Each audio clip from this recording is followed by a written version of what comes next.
Pertama-tama marilah kita panjatkan syukur kepada Allah Subhanahu wa taala sampai kesempatan hari ini, hari keberapa nih Ramadan? Masih ingat nggak? 17. Alhamdulillah. Hari ke-17 Ramadan ya. Ada yang malam tadi mungkin memperingati hari apa coba? Hah? Nuzul Quran. Nuzul Quran ya. Insya Allah beberapa waktu lagi kita masuk ke 10 hari terakhir Ramadan. Tidak terasa ya. Waktu terus bergulir. Mudah-mudahan kalian semua sehat ya. Tidak kurang satu apapun. Termasuk nanti kita memasuki Syawal ya dalam kondisi yang sehat semuanya. Tidak ada yang menghambat kita dalam beraktivitas ya, itu harapannya.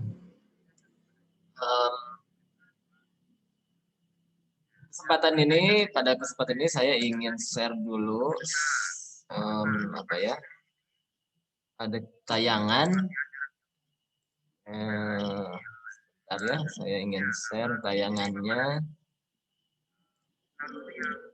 tentang bagaimana dampak dari ajaran Islam. Sumber ajaran Islam itu adalah Al-Quran dan hadis yang hari ini akan saya coba sampaikan secara singkat. Tapi dengan ajaran Islam yang didasarkan kepada Al-Quran dan hadis ini, ternyata begitu besar dampaknya terhadap perkembangan peradaban dunia. Nah, ini saya akan coba share kepada kalian. Ya. Bisa melihat tidak tayangannya? Bisa? Coba, ada yang menyimak? Tidak keputar, Bapak. Tidak keputar. Suaranya kalau terdengar nggak suaranya? Tidak terdengar. Oke, silakan kita saksikan bareng-bareng.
Ya, itu ya. Gambaran sebagai prolog kita dalam kegiatan di hari ini. Saya akan mengulas tentang Al-Quran dan hadis. Tapi saya mencoba menampilkan tayangan tadi. Ada 10 khilafah, ya, 10 kerajaan besar atau pemerintahan Islam yang besar sepanjang sejarahnya. Ya. Tadi dimulai dari yang keempat. Sampai kemudian di kerajaan ke-8 ya, di Afrika. Nanti disusul lagi oleh kerajaan yang lainnya termasuk Turki Utsmani ya, yang terakhir di Turki ya. Nah, saya ingin mengawali dengan inspirasi tayangan tadi karena yang kita ulas panjang kegiatan Kids ini tidak lain adalah nilai-nilai Islam, nilai-nilai luhur ya, yang harus kita hidupkan, yang sumbernya dari Al-Quran dan Sunnah. Dan ternyata efek dari amaliyah kita, efek dari menghidupkan Al-Quran dan Sunnah Rasulullah SAW, itu di sepanjang sejarah terbukti begitu sangat hebat dampaknya terhadap perubahan masyarakat. Begitu hebat dampaknya dalam membangun masyarakat. Ini mudah-mudahan jadi inspirasi untuk kita semua ya, bahwa dalam membangun kehidupan ya, perjalanan hidup kita, seyogianya kita menyandarkan setiap sesuatu kepada landasan ajaran Islam terhadap nilai-nilai Al-Quran dan hadis ya. Ini penting.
Ya, mohon maaf, tadi ada kendala.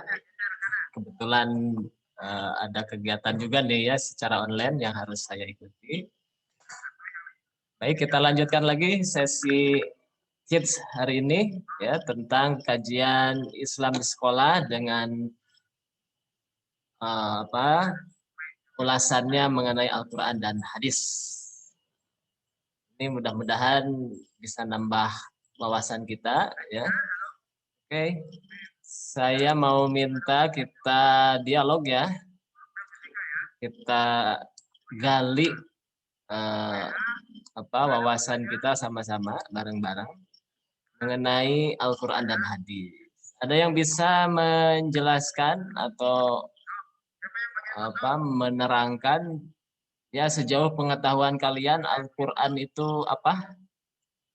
Yuk, ada yang bisa menyampaikan Al-Quran itu apa, kemudian hadis itu apa, dari sudut pandang kalian ya, dari apa yang pernah kalian dengar atau mungkin pernah kalian pelajari di kelas 10 ya, sudah pernah.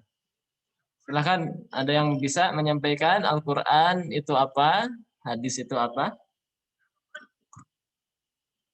Boleh acungkan tangan atau langsung dibuka saja mikrofonnya. Yo, siapa? Ada yang bisa sampaikan? Al-Quran nih, Al-Quran dulu. Al-Quran menurut kalian apa nih? Boleh berpendapat, silakan. Al-Quran dalam sudut pandang kalian itu apa? Atau mungkin ada yang punya rujukan, silakan disampaikan tentang pengertian Al-Quran. Ada yang bisa sampaikan? Belum? Oke, Suci Rahmasari, silakan. Kelas 10. Bapak, kalau Al-Quran menurut Suci adalah kalam Allah yang diturunkan kepada Nabi Muhammad lewat malaikat Jibril. Hadis perkataan dari Nabi Muhammad. Oke, terima kasih Suci Rahmasari 10 MIPA 4 ya. Ada lagi yang mau mewakili kelasnya? Bapak mau coba menjawab? Boleh, silakan. Kalau misalnya Al-Quran mah sebuah kitab yang diturunkan oleh Allah kepada Nabi Muhammad untuk disampaikan kepada umatnya, sedangkan hadis mah suatu ucapan atau perbuatan yang disetujui atau dilakukan oleh Rasulullah yang dijadikan landasan untuk umat Islam yang lainnya. Oke, bagus. Ada lagi yang mau menambahkan? Luar biasa, ya rujukannya cukup luas ya. Silakan, ada lagi? Tadi Al-Quran hadis sudah disampaikan oleh rekannya ya. Alhamdulillah, ulasan tentang pengertian Al-Quran dan hadis tadi sudah disampaikan ya. Memang demikian ya tentang Al-Quran. Al-Quran adalah logotan wa syar'an ya, secara bahasa dan secara istilah. Oke. Ada yang bisa baca? Secara bahasa nih ya, secara bahasa Al-Qur'an itu adalah bacaan. Qur'anan, bacaan. Inna alaina jam'ahu wa qur'anah. Dalam Al-Qur'an ada istilah seperti itu ya. Nah, jadi Al-Qur'an itu adalah kalamullah, perkataan Allah ya, tadi sudah dijawab oleh rekan kalian. Di Al-Quran sebagai kalamullah, ucapan Allah Subhanahu wa taala. Secara bahasa Al-Quran itu dari kata qara'a yaqra'u qur'anan, qira'atan ya. Artinya bacaan. Jadi Al-Quran itu bukan untuk dipajang ya, tapi bagaimana kita bisa membaca isi dari Al-Quran itu untuk bisa kita pahami. Nah, secara istilah itu tadi yang disampaikan oleh kalian ya, itu sudah benar, adalah firman Allah, perkataan Allah Subhanahu wa taala, al-munazzalu ala Muhammadin, yang diturunkan kepada Nabi Muhammad SAW. Jadi apa yang Allah firmankan dan diturunkan kepada Nabi Muhammad ya, kepada Rasulullah, wahyan, sebagai wahyu. Jadi fungsinya adalah wahyu. Al-mu'jizu, yang menjadi mukjizat. Jadi menjadi mukjizat fungsinya Al-Qur'an itu ya. Al-muta'abbad bitilawatihi, yang dijadikan atau yang menjadi nilai ibadah bagi orang yang membacanya. Wa huwal mahfuz fis suduril maqru'i bil al-sani al-maktub fi musahafim al-masmu' bil azani manqul ilaina naqlan mutawatiran. Nah, dan Al-Quran ini terpelihara, ya, mahfuz fi suduril makru', ada banyak penghafal-penghafalnya, ya, secara lisan ataupun tulisan. Secara tulisan sejak masa Rasulullah SAW, Al-Quran sudah dipelihara, ya, secara tulisan, sekalipun belum terbukukan, ya, belum terkumpulkan, tapi masing-masing sahabat itu mereka menyimpan tulisan yang menyalin, ya, lafaz-lafaz Al-Quran di fasilitas-fasilitas yang mereka miliki. Juga secara lisan juga terus bergulir, diturunkan dari generasi ke generasi untuk dihafalkan. Ya, fil masahif al-masmu bil azan, ya, yang bisa didengarkan ataupun dibaca. Al-manqulu ilaina, dan Al-Quran itu sampai kepada kita di masa sekarang ini naqlan mutawatiran, dengan periwayatan, dengan jalur informasi mutawatiran yang banyak, jalur-jalur informasi yang luas, yang banyak, bukan dari satu jalur, gitu ya. Jadi kalau kalian mendapat informasi berita tentang vaksin COVID misalnya, ya, bisa saja kalian mendengar dari satu orang, dari satu jalur, ya. Ada yang bertanya? Silakan, nggak apa-apa, langsung saja. Nah, nanti Al-Quran ini berbeda kondisinya dengan informasi-informasi yang banyak mungkin beredar, ya, di samping Al-Quran ini. Al-Quran informasinya ini disampaikan secara banyak orang, disampaikan oleh banyak pihak, mulai dari sahabat Rasulullah, terus diturunkan kepada murid-muridnya sampai kepada kita secara mutawatir. Mutawatir itu diriwayatkan oleh lebih dari 10 orang, ya. Jadi banyak sekali. Nah, itu pengertian Al-Quran, ya. Tadi juga sudah bisa dijawab oleh rekan kalian, ya, alhamdulillah. Nah, nanti kita akan ulas juga tentang hadis, ya, apa itu hadis. Secara histori, ya, hadis ini, nah ini ya, saya share dulu. Secara histori, hadis ini mengalami perjalanan, ya, sejak masa Rasulullah SAW. Al-hadis sudah ditulis secara individu oleh perorangan para sahabat Rasulullah dan atas inisiatif beberapa sahabat sejak masa Nabi masih hidup. Jadi sudah ada yang mencatat dari beberapa sahabat Rasulullah SAW, sekalipun itu inisiatifnya masing-masing, ya. Beda dengan Al-Quran. Kalau Al-Quran itu sejak Rasulullah menyampaikan, mengajarkan, para sahabat sudah semangat untuk menulis dan menghafalnya, dan Rasulullah juga mengizinkannya. Oke, sebentar ya.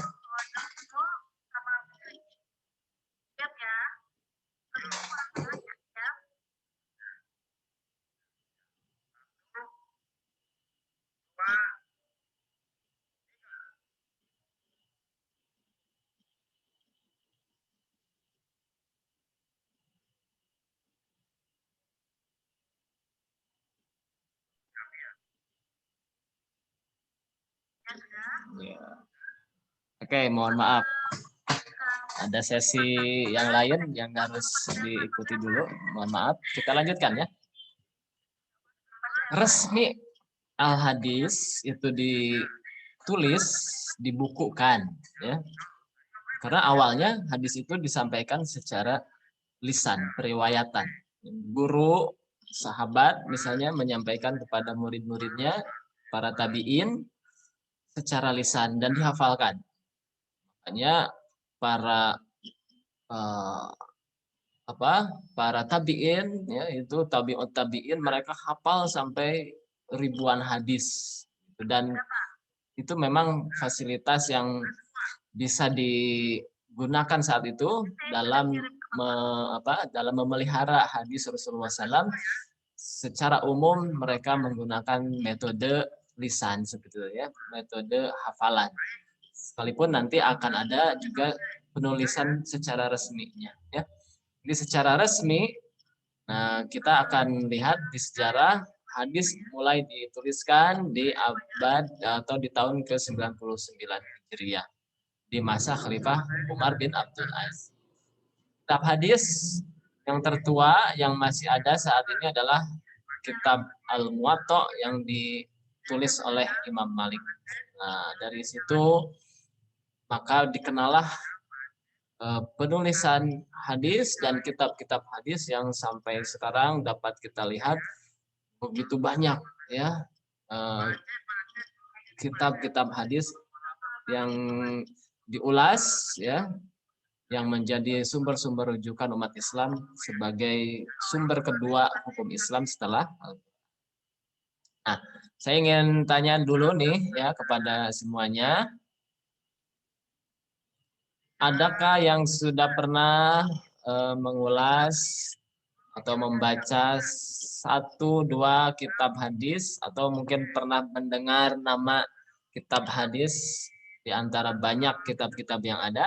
Nah, coba yang pernah kalian baca di antaranya ada kitab hadis apa saja atau yang pernah kalian dengar lah begitu ya. Sekalipun mungkin belum tuntas membacanya. Kira-kira ada di antara kalian yang pernah mengulas, membaca atau mendengar setidaknya nama kitab hadis yang di situ yang di situ ada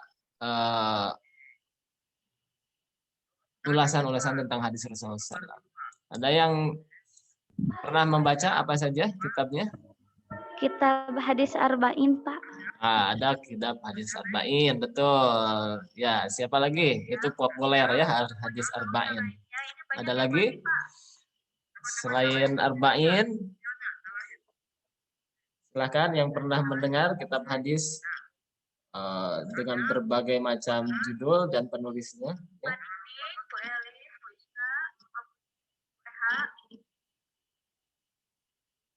Ayo.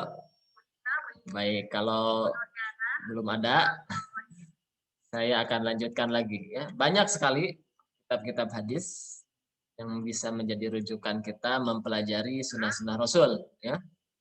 Jika di masa Rasulullah itu diturunkan kepada para sahabat ya, perkataan Rasulullah, perbuatannya ya, disampaikan lagi kepada tabi'in. Nah, di masa tabi'in itu umumnya hadis-hadis itu satu dan lainnya bisa berbeda berbeda segmen, berbeda ulasannya. Karena bisa jadi ada yang berguru kepada sahabat Abu Hurairah, ada yang berguru kepada Ibnu Umar, ya, ada yang berguru kepada sahabat yang lainnya, sehingga satu dan yang lainnya itu bisa saja mendapatkan ilmu yang berbeda ya dalam keilmuan hadisnya itu. Nah, kalau sekarang ya kita bisa melihat referensi yang luas tentang hadis ini dari berbagai sahabat, dari berbagai ulama, ya kita bisa mengulas secara komprehensif hadis-hadis Rasulullah. Oke, saya lanjutkan lagi sharing ini ya.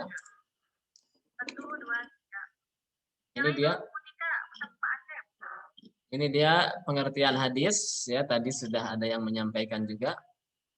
Menurut ahli hadis adalah ucapan, perbuatan dan kondisi atau keadaan Nabi Muhammad SAW. Jadi isi hadis adalah informasi tentang ucapan Rasul atau perbuatan Rasul atau keadaan Nabi Muhammad SAW yang diberitakan oleh para sahabat, atau segala yang bersumber dari Nabi berupa ucapan, perbuatan, takrir. Takrir itu persetujuan, peneguhan kebenaran ya, dengan alasan. Maupun deskripsi sifat Nabi tentang sifat-sifat Rasulullah secara fisik, ya, sifat Rasulullah secara akhlaknya, ya, itu adalah terkait dengan pribadi Nabi Muhammad SAW, dan itulah yang disebut dengan hadis. Ya.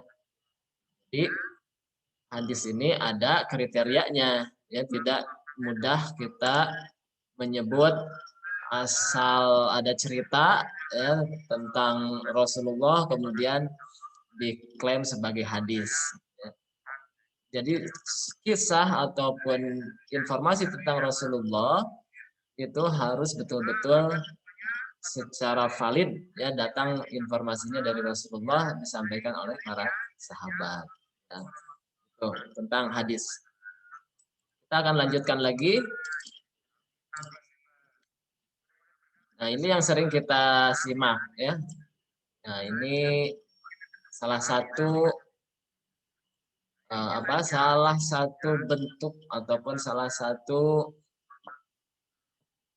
hadis yang sering kita dengar, ada istilah hadis sahih.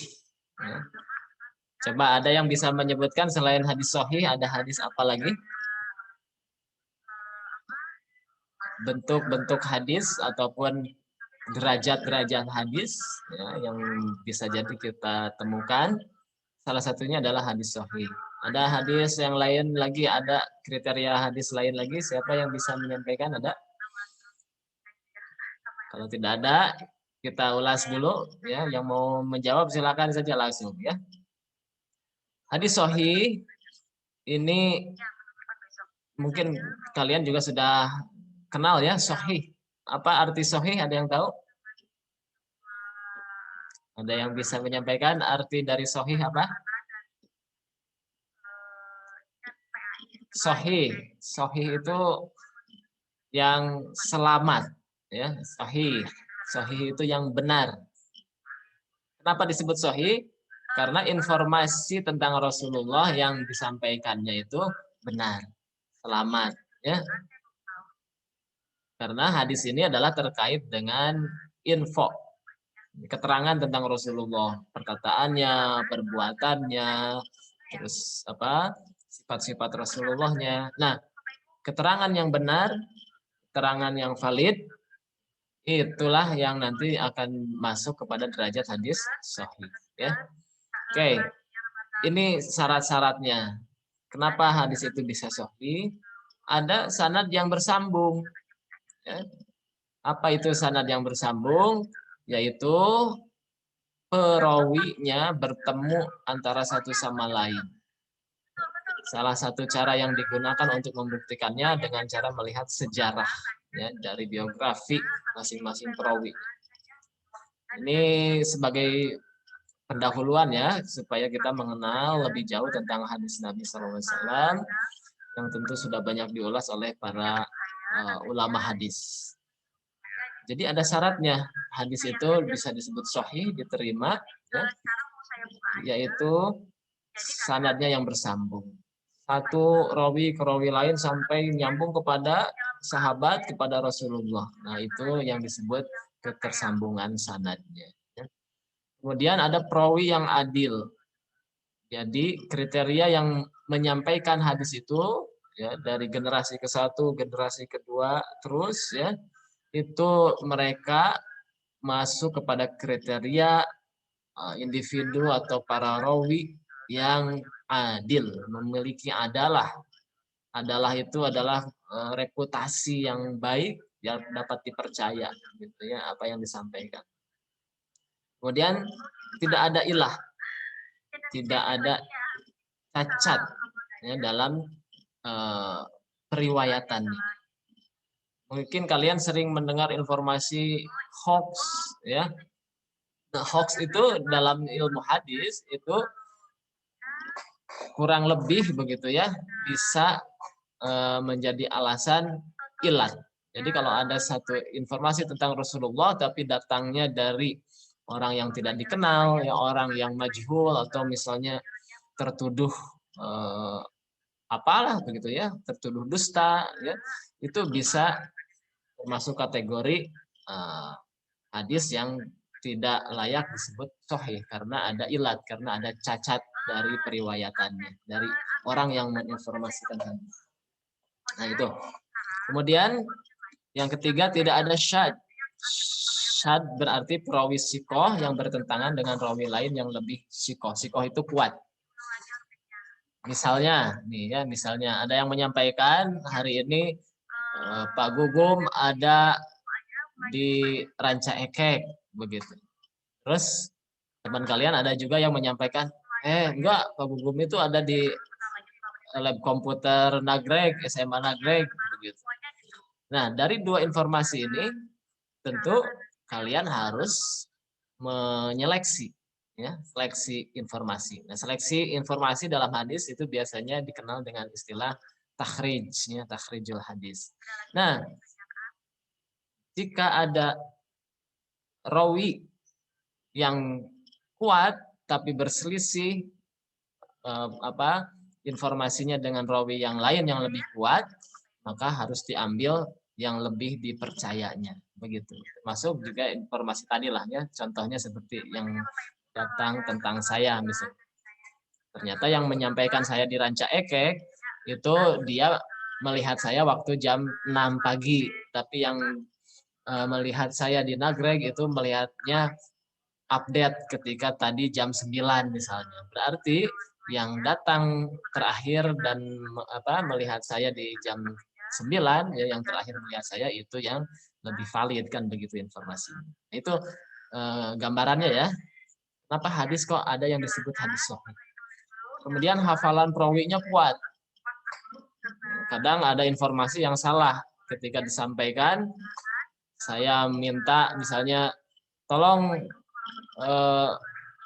itu bak eusian gitu ya kepada salah satu siswa misalnya, bak di masjid tolong di eusian. Itu kan kadang bisa jadi salah pemahaman. Ada yang memahami oh eusian ku cai gitu ya. Tapi bisa jadi ada yang malah masuk dalam bak itu di eusian baknanya kan begitu. Nah, maka hafalan perawi yang kuat ini penting dalam periwayatan hadis. Ya, kenapa? Supaya informasi yang datang dari Rasulullah itu benar-benar informasi yang kuat. Gitu ya. Informasinya benar-benar bersumber langsung dari Rasulullah, tidak ada tidak ada percampuran antara informasi yang lainnya. Oke, itu ya tentang hadis sahih. Mungkin nanti kalian akan berjumpa ya dengan informasi tentang hadis ini sahih, hadis ini lemah misalnya begitu ya. Ini supaya kita mengenal tentang hadis. Nah, kita lanjutkan terkait dengan Al-Quran dan hadis ini. Ketika kita mengambil ataupun menjadikan Al-Quran dan hadis sebagai landasan kehidupan kita. Tadi tayangan di awal saya berikan, ini saya ingin mencoba memberikan inspirasi bahwa orang-orang yang tulus mengikuti sunnah-sunnah Rasulullah, menjalankan aturan-aturan Allah, itu menjadi jaminan. Ini akan mendapat anugerah dari Allah Subhanahu wa taala berupa warisan dunia yang akan Allah anugerahkan. Tadi ada Kesultanan Mamluk ya, ada kesultanan apa, ada kerajaan apa yang berdiri besar sekali ya, dengan daerah wilayah kekuasaan yang hebat. Itu tentu diawali dari nilai-nilai Al-Quran dan Sunnah yang dihidupkan sehingga menjadi spirit untuk membangun kehidupan yang lebih baik. Nah, mudah-mudahan kita juga mengulas Al-Quran dan hadis walaupun dengan waktu yang singkat begitu. Ini menjadi dorongan kepada kita agar bisa memberikan manfaat yang besar dengan kita mengamalkan Al-Quran dan hadis. Jangan merasa kita tidak bisa apa-apa, jangan merasa kemampuan kita kecil. Karena yang memberi kemampuan, yang memberi kekuasaan itu adalah Allah Subhanahu wa taala, ya. Bagaimana banyak peristiwa-peristiwa sejarah umat Islam yang mereka bisa gemilang di tengah kondisi yang memprihatinkan. Umat Islam bisa menang di perang Badar antara 300 orang yang tidak sama sekali siap berperang menghadapi 1.000 pasukan kaum Quraisy yang sudah dipersiapkan lengkap, ya, dengan artilerinya, dengan segalanya, tapi Allah izinkan umat Islam bisa menang. Ini harus menjadi bahan renungan untuk kita, ya, bahwa kemenangan itu yang memberi adalah Allah Subhanahu wa taala. Kita hari ini juga demikian. Kemerdekaan hari ini yang kita rasakan, ya, ini tiada lain adalah anugerah dari Allah, di mana Allah memberikan kemenangan kepada para pendahulu kita, ya, kakek-kakek kita, buyut-buyut kita, ketika mereka mempertahankan atau memperjuangkan kemerdekaan. Ini adalah anugerah yang besar dari Allah. Harus kita syukuri, ya. Dan tujuan mereka adalah ikhlas, ya, untuk membangun kehidupan generasinya, anak cucunya agar bisa lebih baik lagi. Luar biasa. Nah, ini semangat ini harus kita miliki, sekalipun dimensi kita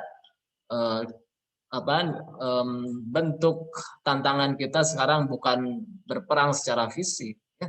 Tantangan kita adalah bagaimana kita bisa berperang secara keilmuan, kita bisa berperang secara ghazwul fikri, ya, perang pemikiran.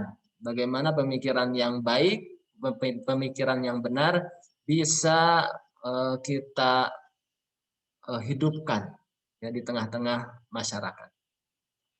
Kita lanjutkan lagi tentang kajian hadis, Al-Quran dan hadis ini. Kalau Al-Quran itu sudah jelas, ya,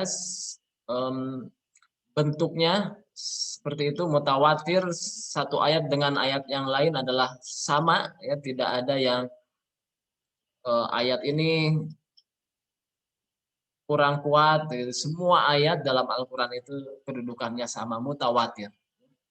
Satu mushaf Al-Quran, 30 juz Al-Quran itu mutawatir, la raiba fihi, tidak ada keraguan di dalamnya. Nah, yang sering menjadi kontroversi adalah hadis, ya.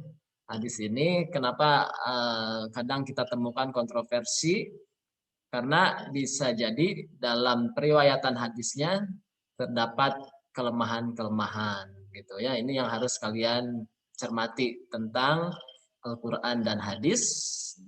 Al-Quran itu mutawatir diriwayatkannya, tapi hadis bisa jadi ada yang meriwayatkan secara gharib, ya, dari jalur informasi, misalnya hanya satu orang saja yang menyampaikannya atau 2 orang saja, sehingga perlu ada penelusuran informasi terkait kesohihannya, begitu, ya. Nah, ini saya ingin menyampaikan contoh bagaimana hadis ini kadang menjadi kontroversi dan bagaimana kita menyikapinya, ya. Jangan sampai ini, ya, kadang ada yang berbeda pandangan tentang satu hadis, tentang satu hukum dalam Islam, akhirnya menjadi menjadi faktor keretakan silaturahmi. Tidak sedikit, ya, yang belajar tentang Al-Quran, belajar tentang hadis, karena ada perbedaan dalam menafsirkan, perbedaan dalam menelaah hadisnya, begitu, sampai kepada kesimpulannya, akhirnya tidak sedikit, begitu, ya. Tapi mudah-mudahan sih sekarang bergeser, ya, bisa berubah, begitu, sudut pandangnya. Tapi ada saja, ya, yang akhirnya menjadi konflik karena beda pandangan tentang ajaran Islam. Termasuk juga yang bisa jadi menimbulkan gerakan-gerakan radikal, ya. Bisa saja, ya, di atas dasarkan kepada hadis atau Al-Quran yang mungkin ada kesalahan dalam memahami. Ini yang harus kalian cermati ya. Karena kita umat Islam tidak akan terlepas dari Al-Qur'an dan hadis, maka usahakan kita bisa memahami Al-Qur'an dan hadis itu sebagaimana yang dimaksud oleh sohibus syariah, oleh yang memiliki oleh yang membuat syariatnya, yaitu Allah Subhanahu wa taala dan Rasulullah SAW yang mendapatkan amanah untuk menyampaikan itu. Dan jangan sampai Al-Qur'an dan hadis kemudian direka-reka ya, sampai muncul pendapat atau penafsiran-penafsiran yang berseberangan jauh dari inti ataupun dari dasar yang sebenarnya gitu. Terkadang ya memang akan muncul kontroversi semacam itu. Ini saya ingin sampaikan salah satunya terkait misalnya ya, ini contoh supaya kita bisa memahami kok bisa ya ada muncul perbedaan-perbedaan pendapat dalam memahami hadis Rasulullah SAW. Contohnya misalnya ini, kita akan bawakan satu hadis tentang larangan yang sekarang kadang jadi kontroversi nih ya. Larangan menutup mulut. Karena sekarang kita sering berinteraksi dengan menggunakan masker ya. Ternyata ada riwayat hadis yang menyatakan bahwa Rasulullah melarang nih ketika sholat itu untuk menutup mulutnya. Nah, ini seperti apa? Ini salah satu contoh ya ketika kita mengulas tentang hadis Rasulullah SAW, terkadang ada beberapa redaksi yang berbeda, gitu ya, ada pendapat yang berbeda, dan ini harus kita ketahui bersama. Hadis itu sumbernya langsung dari Rasulullah ya, yang warna hijau. Jadi kita sambil belajar sedikit ya, pengantar ilmu hadis supaya kalian bisa mengenal. Hadis itu kenapa sih kok disebut hadis? Kenapa datang dari Rasulullah? Kemudian disampaikan kepada sahabat. Ini contoh periwayatan dalam hadis ya. Hadisnya naha anis sadli fi sholati Rasulullah SAW melarang untuk menjulurkan pakaian ya secara berlebihan dalam sholat. Wa ayyughtiya rajulu fahu, dan juga seseorang menutup mulutnya saat melaksanakan sholat. Nah ini jalurnya. Nah ini yang sebetulnya menjadi dasar hadis itu sahih, bisa diterima atau tidak adalah jalur ini informasinya. Ya. Kita lihat ya. Ternyata ada dua redaksi. Satu redaksi larangan menutup mulut, ya. Yang kedua redaksinya tanpa ada tambahan larangan menutup mulut. Jadi ada yang redaksi hadisnya Rasulullah melarang seseorang untuk menjulurkan pakaiannya ya di dalam sholat. Kemudian ada redaksi yang menambah, ya, ada tambahan redaksi dalam riwayat yang lain adalah wa ayyughtiya rajulu fahudan, agar seseorang tidak menutup mulutnya ketika sholat. Jadi ada dua redaksi. Mana yang benar? Nah ini pentingnya kita mengenal hadis ya secara lebih jauh. Setidaknya kita mau belajar tentang hadis Rasulullah.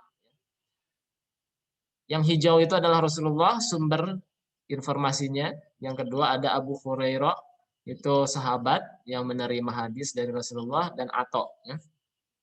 Ato juga adalah murid dari Abu Hurairah.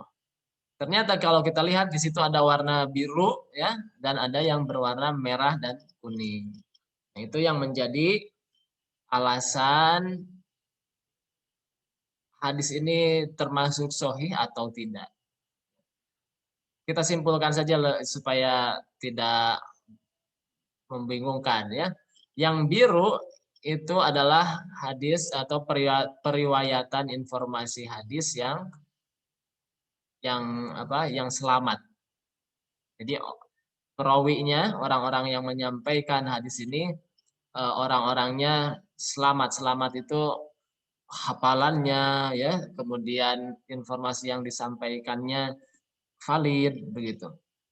Ini diwarnai dengan warna biru. Tapi ada yang ya, ini diwarnai dengan warna kuning dan merah. Ini misalnya ada Hasan bin Zakwan ya, ada Sulaiman Al-Ahwal, secara biografi ternyata rawi-rawi ini dalam kajian para ahli hadis ya, bukan dari informasi Google ya, dari kajian para ahli hadis ternyata eh, eh, para rawi ini dikategorikan rawi yang memiliki ilat ya, memiliki cacat ya, bisa jadi hafalannya, bisa jadi kriteria-kriteria lainnya, apakah bertemu atau tidak dengan gurunya. Misalnya, contoh lain nih ya, ini sebagai contoh. Ada yang menyampaikan misalnya, oh bahwa Soekarno itu misalnya pernah memiliki apa ya, ya informasi lah tentang Presiden Soekarno begitu. Tapi ketika kita telusuri ternyata orang itu baru lahir di tahun 90-an. Nah, apakah bisa dipercaya orang yang lahir di tahun 90 menceritakan peristiwa dia misalnya bertemu dengan Presiden Soekarno? Tentu itu tidak bisa diterima kan ya. Nah, hadis juga begitu. Ada bisa jadi ada orang yang menyampaikan bahwa dia menerima informasi dari ini tapi ternyata dia tidak bertemu. Dia tidak berguru. Kalau sudah tidak berguru ya tidak bisa diterima ya periwayatan hadisnya. Itulah salah satu contohnya ya. Ternyata hadis ya, yang isinya melarang untuk menutup mulut ketika sholat itu mengalami periwayatan yang tidak kuat. Ya, perawi-perawinya mengalami ilat, ya, ada cacat dari aspek-aspek periwayatannya sehingga tidak bisa dijadikan argumentasi, tidak bisa dijadikan hujah. Nah, itu ya contoh bagaimana bentuk-bentuk hadis ya kedudukan-kedudukan hadis itu juga bukan hanya dari isinya saja, dari konten hadisnya, tapi juga bagaimana periwayatannya harus kita perhatikan agar informasi yang kita lakukan, informasi yang diterima, ibadah yang kita amalkan itu benar-benar bersumber rujukannya dari Rasulullah Shallallahu Alaihi Wasallam. Oke, itu ya contoh dari ulasan mengenai hadis Rasulullah SAW. Nah, mudah-mudahan dengan kita mengenal bagaimana periwayatan hadis, ya bentuk-bentuk hadis secara umum saja, ya, tidak kita secara detail, ini bisa memberikan dorongan juga untuk kalian untuk agar punya semangat mengkaji, menelaah, ya bagaimana sih sunnah-sunnah Rasulullah itu, seperti apa sih ajaran-ajaran Rasulullah yang bisa kita amalkan, yang yang ada di jalur yang selamat gitu ya, jalur-jalur informasi hadis-hadis yang sahih. Nah, insya Allah andai kata kita bisa menelaah Al-Quran, menelaah Al-Hadis, ya, kemudian juga didorong dengan semangat spirit untuk menghidupkan nilai-nilai Al-Quran dan hadis, itu akan menjadi garansi ya dari Allah Subhanahu wa taala bahwa orang yang menghidupkan Al-Qur'an dan hadis akan mendapat bimbingan ya, akan mendapat taufik dari Allah Subhanahu wa taala untuk bisa menjemput kebahagiaan, kejayaan di dunia dan di akhirat ya. Oke, sampai di sini ada pertanyaan, silakan terkait dengan Al-Qur'an dan hadis. Nah, itu sedikit gambaran saja ya saya sampaikan. Silakan ada yang mau bertanya tentang Al-Quran dan hadis. yang menjadi rujukan utama umat Islam dalam beribadah, dalam beraktivitas. Nah, namun kadang ya tidak menutup kemungkinan ketika ada penafsiran yang kurang tepat, ya, ketika ada penelaahan yang mungkin kurang komprehensif, kadang menjadi faktor keretakan dalam umat Islam, menjadi faktor seseorang tidak suka kepada orang lain gitu ya. Oh saya tahu beda gitu ya, ajarana beda, apa ya, hal-hal yang terkait dengan fikih. Padahal kalau kita ulas lebih jauh ternyata ilmu hadis ya, ilmu informasi yang datang dari Rasulullah itu sangat luas. Kita harus bisa menelaah dan bisa lebih memahami begitu ya. Ada banyak rujukan-rujukan yang harus kita bisa lihat, harus bisa kita ulas. Oke, sampai di sini ada pertanyaan tentang Al-Quran dan hadis. Silahkan. Kalau tidak ada, ya saya mau menyampaikan pertanyaan. Iya, tadi saya mau ini ya, ngabsen ya. Mau ngabsen dulu. Ini ada 18, tadi udah 30 orang ya. Sekarang berkurang lagi tapi tidak apa-apa. Oke. Saya ingin ada yang menyampaikan hadis apa saja yang sudah pernah kalian pelajari. Ya, coba hadis apa saja, boleh satu hadis ataupun apa yang pernah kalian dengar ya tentang hadis dari Rasulullah SAW yang menjadi amaliyah kita dalam beribadah ataupun beraktivitas. Silakan. Siapa yang mau menyampaikan? Oh, saya pernah nih belajar hadis tentang akhlak, hadis tentang ibadah, hadis tentang apalagi macam-macam ya. Coba silakan. Ada yang bisa menyampaikan contoh dari hadis Rasulullah SAW yang tentunya akan menjadi landasan, akan menjadi pijakan kita dalam beramal. Silakan. Ada yang bisa menyampaikan? Yang dekat-dekat saja lah ya nilainya dengan Ramadan misalnya. Ada yang bisa? Ya, Waalaikumsalam. Mesanti, silakan. Assalamualaikum, Pak. Ya, Waalaikumsalam. Silakan. Siapa? Hadis tentang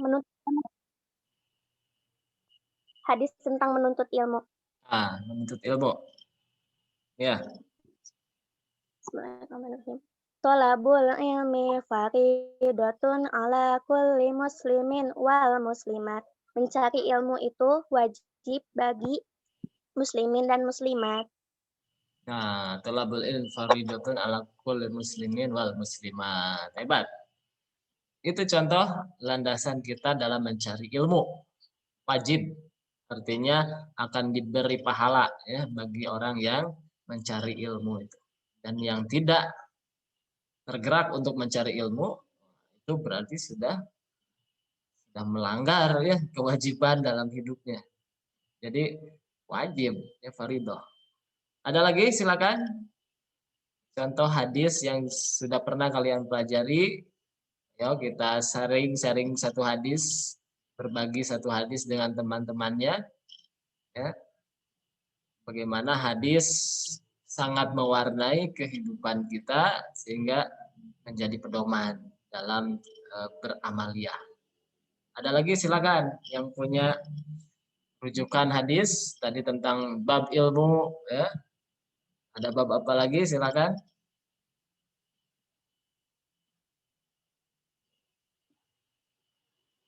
Ayo, siapa yang pernah menyimak 1-2 hadis bisa disampaikan. Ya, Sambil menunggu nih yang mau menyampaikan lagi.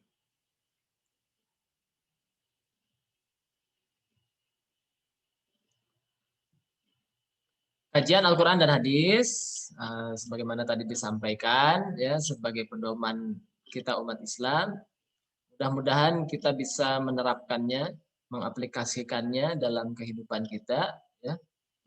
Karena jaminannya itu dari Allah Subhanahu Wa Taala langsung, ya, bahwa keberkahan rahmat Allah Subhanahu Wa Taala akan dicurahkan pada orang-orang yang senantiasa menghidupkan nilai-nilai Al-Quran dan juga panduan-panduan Rasulullah di dalam hadis.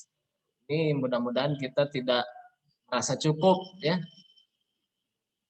Kalau kita lihat dalam kurikulum di SMA, Al-Quran dan hadis ini itu di kajiannya itu dalam satu mata pelajaran. Jadi hanya beberapa jam saja kita mempelajari tentang Al-Quran dan hadis. Artinya ada banyak ilmu, ada banyak pengetahuan lain terkait Al-Quran, terkait Al-Hadis yang sebetulnya masih belum kita pelajari. Nah, mudah-mudahan kalian punya semangat, ya, untuk bisa terus belajar, ya, tentang nilai-nilai Al-Quran dan hadis ini. Supaya harapan, ya, di Ramadan ini sebagai bulan Al-Quran, sebagai bulan ilmu, itu betul-betul bisa terwujud di mana kita menjadi pribadi yang intelek dan juga memiliki akhlak, ya. Oke, ada lagi yang mau menyampaikan satu hadis yang pernah disimak atau dipelajari? Ya, jika tidak ada, ya, kita akan simpulkan pertemuan hari ini, kajian tentang Al-Quran dan hadis. Ya, kita tadi sudah mengulas pendahuluan, ya, pendahuluan mengenai Al-Quran dan hadis, ya. Mudah-mudahan kita bisa betul-betul memegang, bisa menjadikan pedoman Al-Quran dan hadis itu.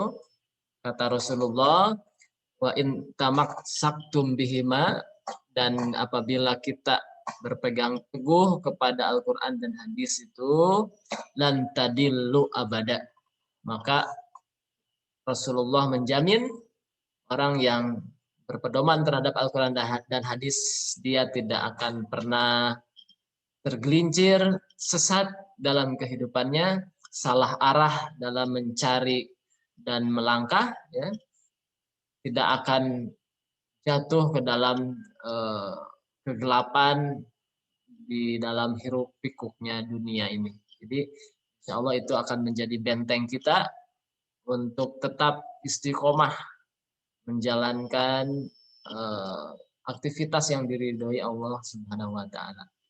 Demikian, ya, ulasan kita tentang Al-Quran dan hadis. Mudah-mudahan tadi, ya, bisa membentuk pribadi kita lebih baik lagi, bisa terus menjadi sumber inspirasi kita, bagaimana pendahulu-pendahulu kita, ya, apalagi generasi-generasi di zaman Rasulullah, sahabat, begitu hebat, ya, pencapaian mereka dalam membentuk dirinya, membangun masyarakatnya, membangun bangsanya. Maka mudah-mudahan kita juga dengan berpedoman terhadap Al-Quran dan Sunnah, kita menjadi bagian yang akan membangun kebaikan, membangun kemajuan pada diri kita, keluarga kita, dan masyarakat. Jangan sampai, ya, ironisnya misalnya orang yang memahami Al-Quran, memahami hadis, tapi malah melakukan hal-hal yang merusak, ya, perkara-perkara yang malah ya, mencederai nilai-nilai kemanusiaan, begitu, ya. Ini sangat disayangkan, gitu. Semangatnya sudah bagus, ya, ingin belajar Al-Quran, ingin belajar hadis, tapi kadang karena ada kesalahan dalam memahami, misalnya, ya, bisa jadi malah sebaliknya akan membentuk karakter pribadi yang salah juga dalam tujuan dan langkahnya. Nah, mudah-mudahan kita semua senantiasa bersandar kepada ilmu, dan ilmu itu sumbernya adalah Al-Quran dan hadis Rasulullah SAW. Oke, terakhir ada pertanyaan? Silakan yang ingin menyampaikan pertanyaan, ada? Jika tidak ada, karena waktu sudah 10.20 ya. Alhamdulillah tidak terasa. Adzan maghrib juga berarti sebentar lagi ya. Terima kasih atas partisipasi kalian. Mudah-mudahan bisa bermanfaat, menambah wawasan untuk kita mengenal lebih jauh, walaupun ya sedikit saja ulasannya tentang hadis dan Al-Quran. Tapi tadi mudah-mudahan kita punya semangat yang besar untuk terus menggali ilmu. Kita akhiri perjumpaan di kesempatan ini dengan mengucap hamdalah dan doa kifaratul majlis. Alhamdulillahirabbil alamin. Subhanakallahumma wa bihamdika asyhadu an la ilaha illa anta astaghfiruka wa atubu ilaih. Aqulu qouli hadza astaghfirullah li wa lakum. Assalamualaikum warahmatullahi wabarakatuh. Terima kasih semuanya ya, saya izin kembali beraktivitas. Silakan bisa undur diri jika sudah selesai aktivitas atau berkomunikasinya.